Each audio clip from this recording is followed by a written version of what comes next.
Masalan, 1948-yilda suratga olingan Farg'ona qizi nomli kinofilmdan olingan ushbu parchaga e'tibor qarating.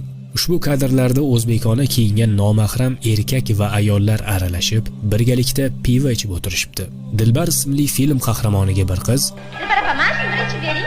deb aytishi juda ajablanarli. Qahramon qiz deganidan keyin hamma qadahlarni urishtirib, pivani ichib olishadi. Keyin Dilbar yonida turgan boshqa bir qizga qarab, "Mana buni ichib bering" deydi. Savol paydo bo'ladi. Nega hamma bir-biriga pivo ichirishga bunchalar harakat qilmasa?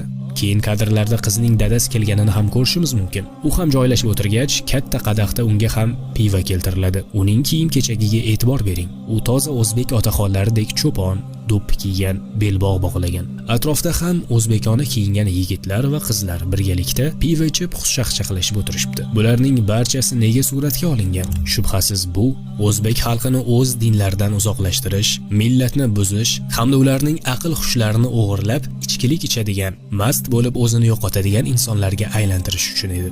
Agar xalqqa mast qiluvchi ichimlik bersangiz, ular o'zligini unutishadi, bosqinchilarga muammo keltirib chiqarmaydigan, o'z muammolariga o'zlari qorishib yotadigan bo'lishadi. Shu sababdan Sovet hukumat ham o'zbeklar ongini mast qiluvchi ichimliklar orqali egallab olish uchun o'z filmlarida shunday propaganda lavhalarini ko'plab yo'lga qo'yib kelgan.